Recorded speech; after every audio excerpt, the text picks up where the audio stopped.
Okay, so I have my front and my back bodice.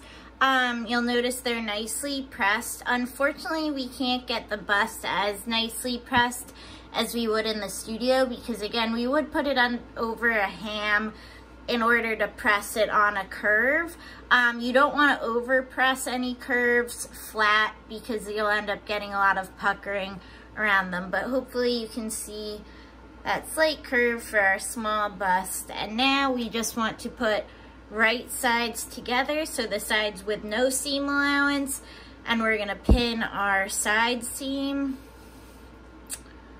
together and sew that.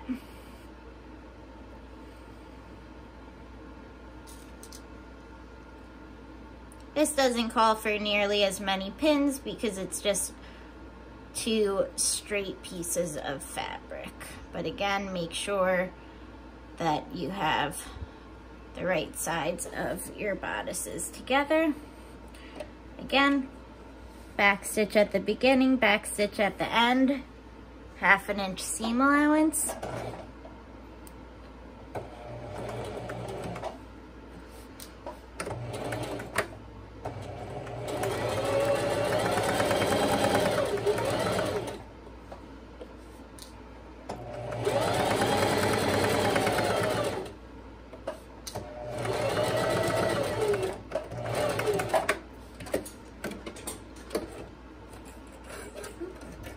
Machine's getting a little jammed just because I really need to rewind my bobbin. Sometimes this happens when you don't have a lot of thread left on it. Alright, so I have a side seam, so I almost have a full bodice. I just now have to sew my shoulder seam together.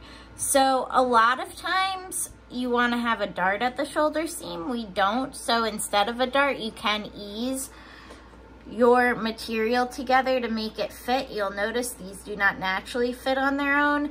If you're having too much trouble trying to get them to fit, you can always just cut the back neck a little bigger so that the seam allowances end up matching up and being the same.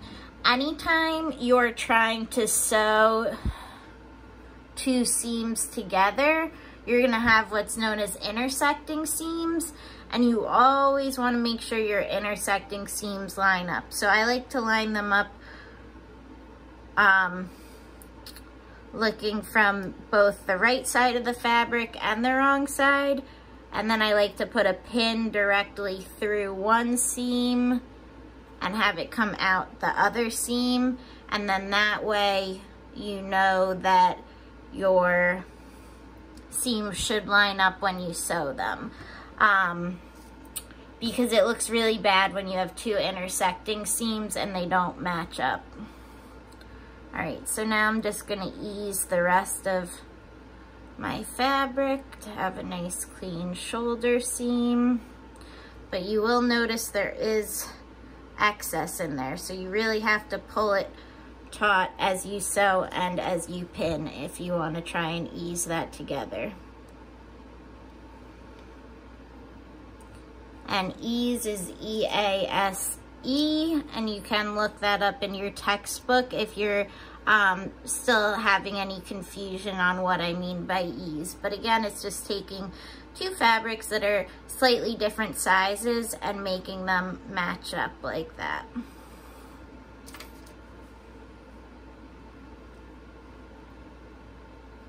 Another thing to note is we ironed open our seam allowance. Whenever you're sewing your intersecting seams or any seams that are in another seam, you always want to make sure you sew across your seam allowance with it flat, so you pay attention to both sides. You don't want the seam allowance to flip over and get caught to one side or get caught halfway, because that'll create excess bulk. So make sure your seam allowances are nice and flat as you sew. And now we're ready to go ahead and sew our final shoulder seam.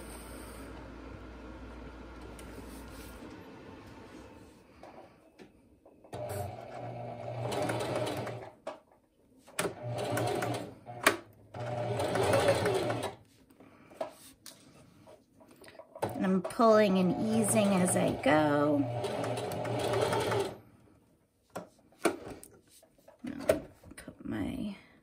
Take my pin out, readjust the fabric.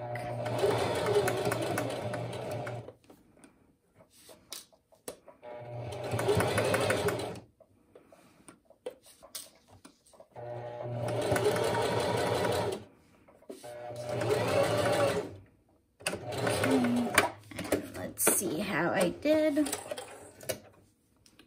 Okay, so when I was easing there, I had a little bit of a whoopsie just with the fabric being pulled, but that's not too bad. You won't be able to notice it from the outside. But my seam allowance is nice and flat. My ends meet up, so I have a continuous curve around the neck. And you can see I didn't quite ease enough because the my back armhole is slightly larger.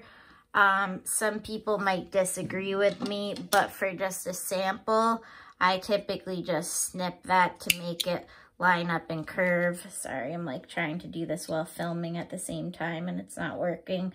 But if you were way off and you were gonna sew a sleeve into there, you might have to consider fixing that.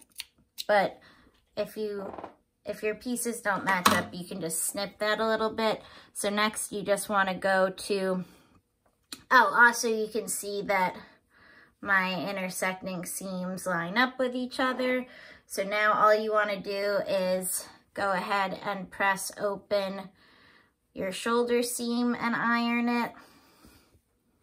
And then press open your side seam and iron it open. And then you guys will be all done with your princess seam bodice, and you should be able to tell how it would fit on the front of the body as well as on the back of the body. And again, this would be your armhole where the arm or sleeve would come out from. And when you submit this, just make sure you submit a photo of the front, a photo of the back, and then a photo of the front and back and like side seam and shoulder seam turned inside out, just so I can make sure everything matches up.